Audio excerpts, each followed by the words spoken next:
삶의 문제와 마음의 아픔을 해결하고 싶다면 진짜 문제를 찾는 방송 황심소.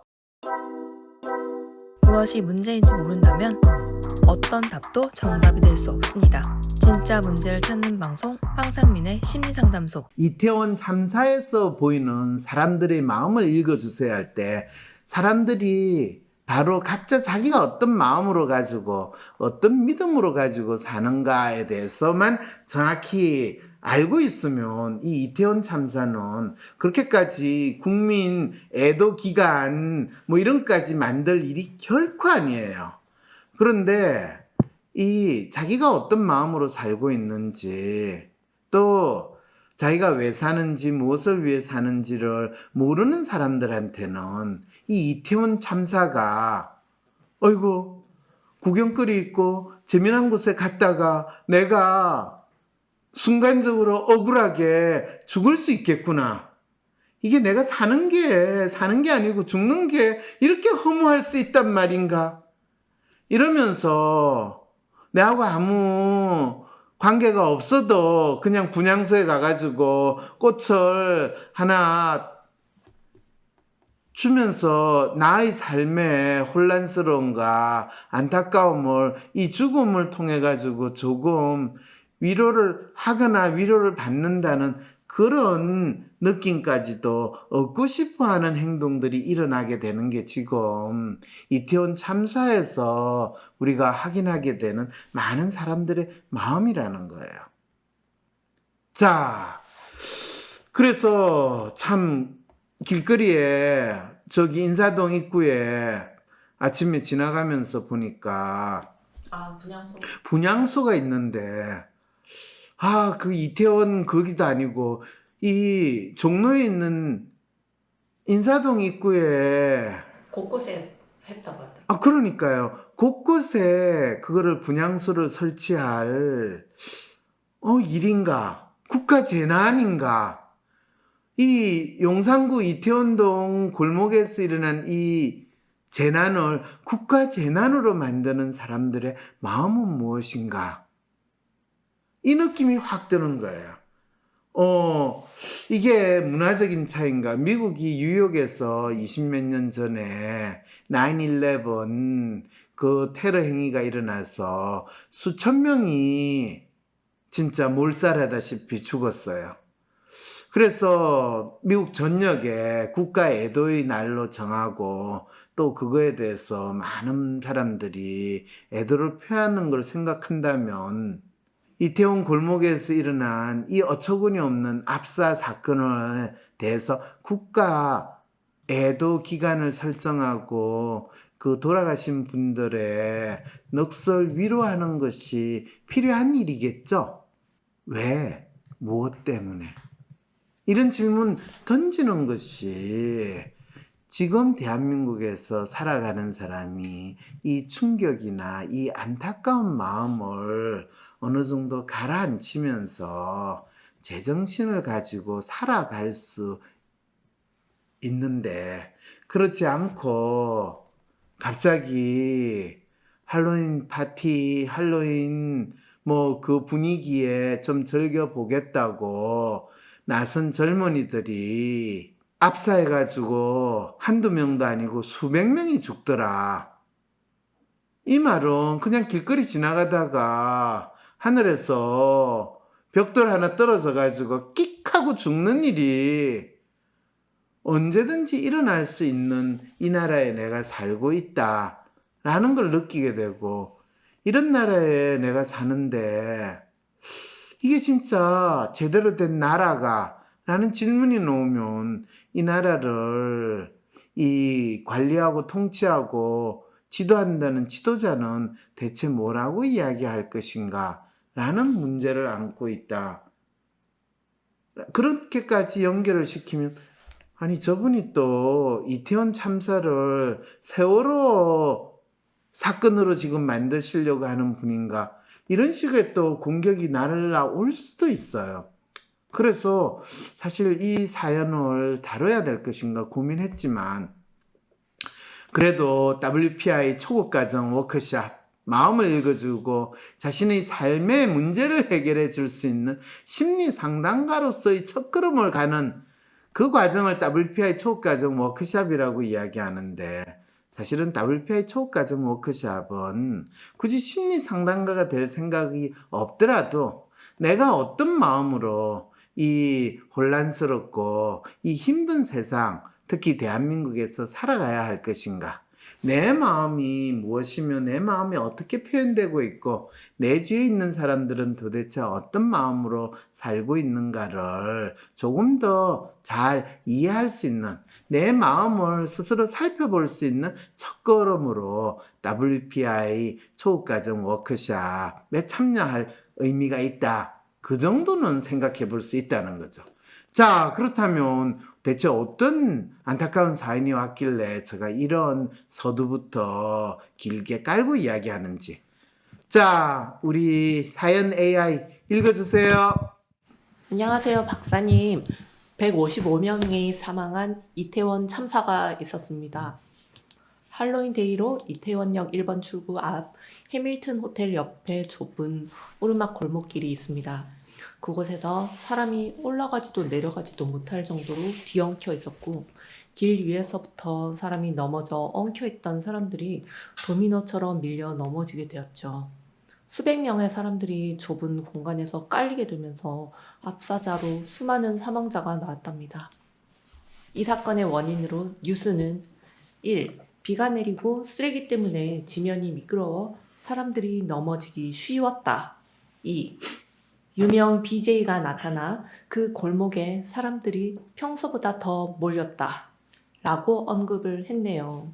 하지만 이런 기사와 더불어 골목길 위에서 남자 대여섯 명이 작정하고 밀어서 사람들이 죽게 되었다라고 하면서 그 사람들을 찾아 숙청해야 한다는 목소리까지 나왔습니다.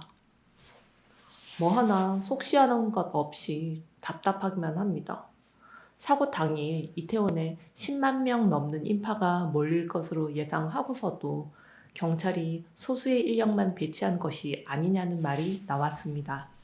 하지만 행안부 장관이나 경찰청장의 발표는 과거 경찰 인력 배치와 큰 차이가 없고 오히려 2022년 실제 배치 인원은 증가하였다고 합니다.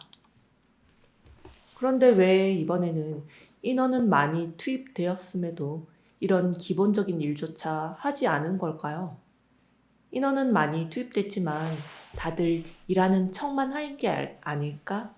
마치 군대에서 병장이 누구누구 못 봤냐? 라고 물어보면 찾아보겠습니다. 라고 답하고 다들 침상 밑이나 청소도구함 안을 찾아보는 신용만 하는 상황이었나? 라는 의심이 듭니다. 2주 전 용산구가 후원한 이태원 지구촌 축제 때는 차량 통제 같은 조치가 이루어졌습니다. 하지만 주최 측이 없었던 헬로윈 행사의 경우 여기에 해당되지 않아 대비 의무가 없었다는 뜻으로 보입니다. 또 뉴스에서는 심정지 상황에서 즉각적인 심폐소생술이 중요하다는 전문가의 말을 인용하면서 압사 골든타임은 4분이라는 말을 해요. 희생자들은 복부가 부풀어 오르고 토를 하기도 했는데 이런 증상들은 장기가 파열되면 보이는 증상 아닌가요?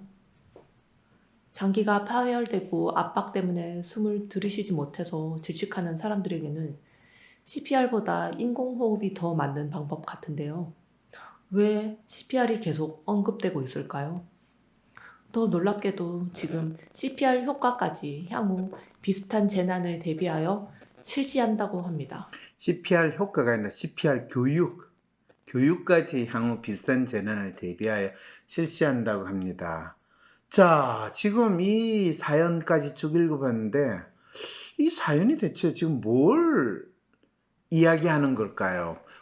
자, 그러면 AI분 이 읽으면서 지금 이 사연 보내주신 분은 뭐가 궁금해서 어떤 마음으로 이 사연을 보내신 것 같아요? 언론이나 뉴스에서 이런저런 말이 많더라. 뭐가 진짜냐 되게 혼란스러운 마음을 표현하시는 것 같은데. 이런저런 말이 많더라. 무슨 말요? 누가 나타나서 뭐 그랬다, 뭐 바닥이 미끄러워서 그랬다.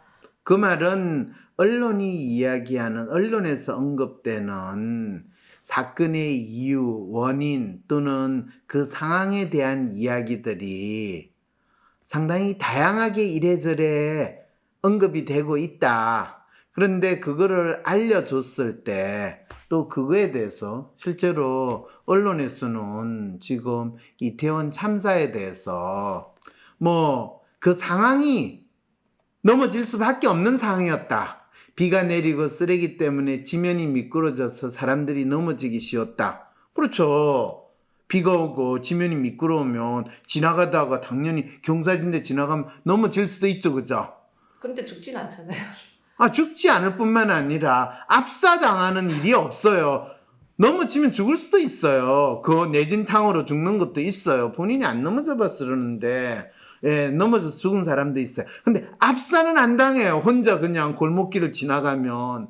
저 말은 전혀 해당 사항이 없는 거를 기자는 무조건 뭔가 이 상황에 대한 이유를 찾고 누구 책임이라는 거를 먼저 마음속에 기자의 마음부터 이제 우리는 읽어봐야 되죠. 이런 일이 벌어지면 기자는 적극적으로 누구 책임이냐, 누구 잘못이냐 이런 거를 언급을 하면서 이야기를 해야지. 내 책임 없어. 나는 이거 책임 안 져도 돼. 그 마음이 그대로 나타나는 것이 심지어 기자 나부랭이가 쓰는 기사에서도 이렇게 나타난다라고 이야기하면 이 기사 쓴 이런 언급을 한 기사 쓴 기자 입장에서는 상당히 억울하겠죠. 그죠?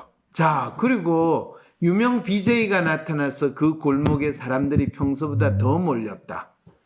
그러면 유명 BJ 걔가 왜 나타나 하필 그 시간에 지금 이 이야기를 하고 싶어서 이거는 전형적인 누구 탓을 하고 이 사건이 일어난 거에 대한 이유, 원인 파악이라는 이름으로 진짜 이 문제를 파악하려고 하지 않는 마음을 나타낸 거다라고 이야기하면 지금 이 뉴스의 심리에 대해서 조금 이해가 돼요? 선생님, 그런데 기자 입장에서는 여러 가지 원인에 대해서 제시하고 나름대로 고민한 걸 다른 사람들한테 제시할 수는 있는 거잖아요. 그럼요. 그 기자가 여러 가지 원인이나 이유를 파악해야 된다. 사건이 벌어졌어요. 그러면 사건이 벌어졌을 때 이 사건이 왜 일어났는가? 그리고 그 짧은 시간에 어떻게 수백 명의 사람들이 죽게 됐는가? 라는 것을 파악하는 데 있어서 그 원인과 이유를 이렇게 찾은 거 아니에요. 그죠? 네. 자, 그런데 지금 많은 사람들이 겪는 혼란스러움은 저 이유나 원인을 들었을 때 이 사건과 관련된 충격이나 황당함이 조금이라도 해소가 되냐는 거예요. 의심만 많아지는 것 같기는. 무슨 의심요? 뭔지 모르지만은 더 황당하다는 생각이 들지.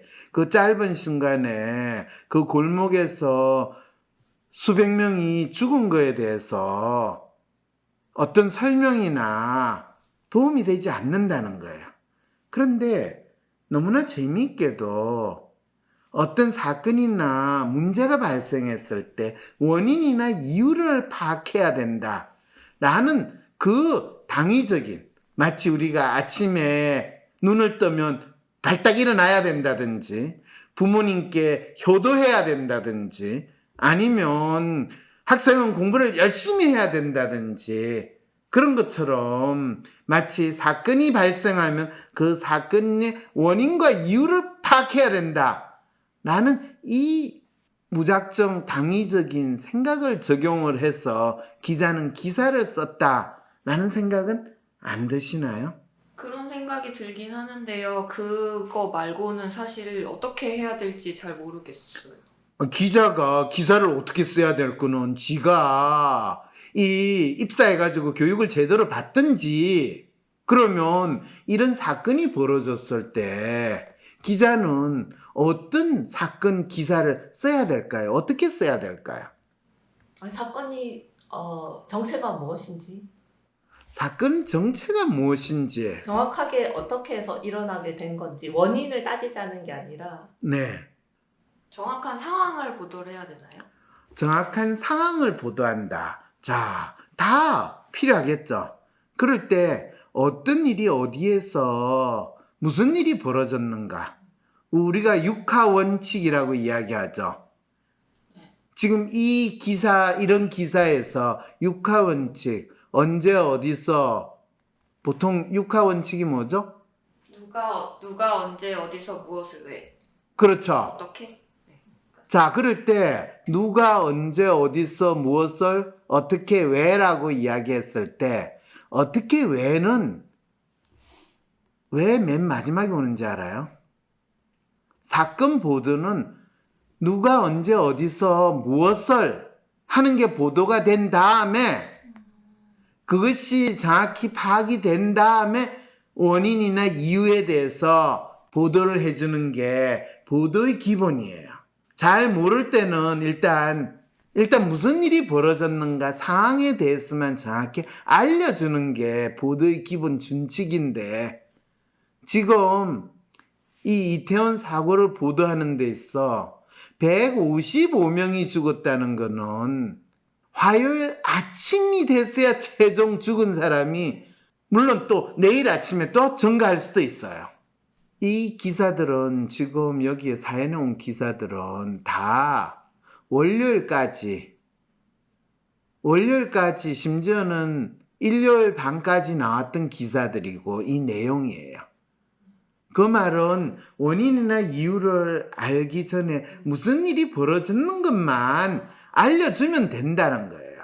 그런데 놀랍게도 이 슈퍼 울트라 능력을 가진 대한민국의 기자분들은 사건이 벌어지면 바로 그 사건의 상황이나 정체뿐만 아니라 원인, 이유, 대책까지 한꺼번에 던져주는 놀라운 슈퍼 울트라 능력을 기사 작성에 사용하신다는 거예요. 기자가 할 일은 아닌 것 같은데요. 그런데 기자가 할 일은 아닌데 안타깝게도 그 사건이 보도되자마자 우리 윤 대통령께서 사건의 원인을 철저히 파악하여 두 번 다시 이런 일이 벌어지지 않도록 하세요 라고 지엄한 하명을 내리셨거든요. 그러니까 그때부터는 이게 왜 일어났는가 라는 마녀 사냥 색출하는 글로 모든 게 초점이 맞춰지는 놀라운 일인데, 그게 검찰로서 평생 지내신 분이 항상 무슨 일이 벌어지면 그래 잡을 놈, 때려 조질 놈, 그걸 잡기만 하면 사건이 해결됐다고 믿는, 지금 어떤 일이 벌어지면 국민을 때려잡는 상황으로 자동적으로 그 상황을 파악하고 문제 해결하는 공식이 작동하는 게, 그거를 심지어 사건을 보도하는 기자들의 마음에도 자동적으로 일어나고 있다 한다면 이런 기사가 나오게 되는 거죠. 일단 범인부터 잡아야 된다. 그러면 두 번 다시 일어나지 않을까? 그렇죠. 사건이 뭔지도 몰라. 그래서 일단 누가 범인이야 라고 표적 수사 타겟 정해놓으면 그걸 안에서 돌격 앞을 하면 되는 거예요. 물론 당하는 사람은 또 본인이 억울하다 이러면서, 그게 이제 대한민국에서 억울한 사람만 계속 생겨나고, 뭐 재판을 통해서 명명명 박힌다. 재판은 그냥 검사가 올린 거를 따라가는 게, 대한민국에서 형사사건에 유죄 판정하는 비율은 99.9%예요. 99.99%인가? 그 말은 네가 죄인이다 라고 검사가 정하면 다 이미 끝나는 거예요.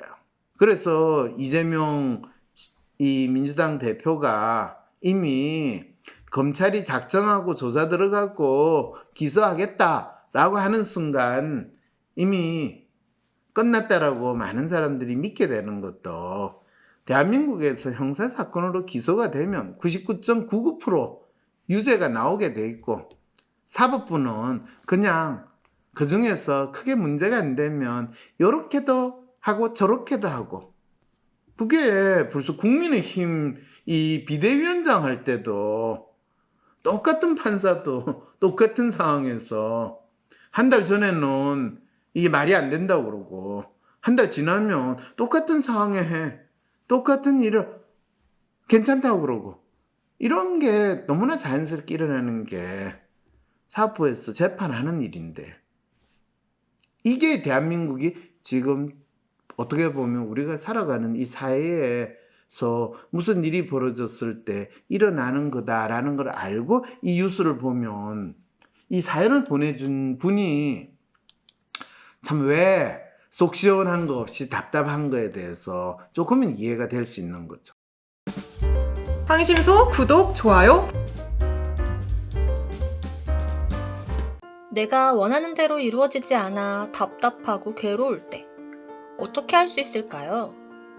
우후죽순 상담센터와 정신과가 생겨났지만 막상 어떤 서비스를 받아야 할지, 내 문제를 믿고 맡길 전문가는 누구인지 혼란스럽기만 하다고요?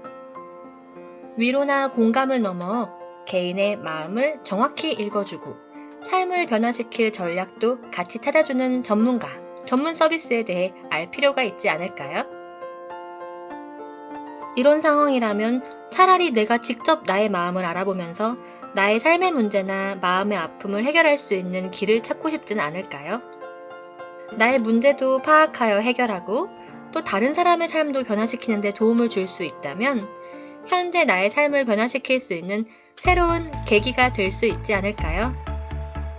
여러분의 이런 상상과 기대, WPI 초급 워크숍을 통해 구체화하실 수 있습니다. 삶의 변화는 특정 유형에 끼워 맞추는 것이 아닌 있는 그대로의 내 특성, 내 마음을 읽을 수 있을 때 시작됩니다. 한 사람의 성격과 마음을 정확히 찍어 나타내어 마음의 MRI로 비유되는 WPI 검사는 한국인의 마음에 대한 연구를 통해 개발해낸 성격 및 라이프스타일 진단 방법입니다. 셜록 황이란 닉네임으로 유명한 대한민국 대표 심리학자, 한국인의 심리를 연구한 황상민 박사님의 직강으로 WPI 검사 결과를 해석하는 방법을 통해 자신의 마음을 알고 문제를 스스로 해결하는 능력뿐 아니라 주변 사람들의 마음을 읽어주는 WPI 상담가로 발전할 수 있는 시간. 당신이 상상하는 완전히 새로운 세상.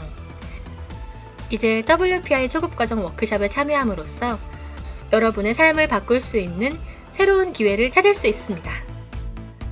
온라인 교육 시대에 새롭게 바뀌어진 WPI 초급과정. 온라인 원격 교육으로 누구나 쉽게 참여할 수 있습니다. 신청하세요. WPI 초급과정 워크숍. 강의 구성은 이렇습니다. 오전에 WPI 상담 코칭 과정 소개, 인간의 성격과 WPI 성격 구조에 대한 이해. 오후에는 멘토와 함께하는 조별 토론과 WPI 상의 5가지 자기평가 유형에 대한 이해. 그리고 황 박사님께서 직접 참가자들의 프로파일을 해석해 주시고 내 사연에 대한 1:1 원포인트 레슨까지 받으실 수 있습니다.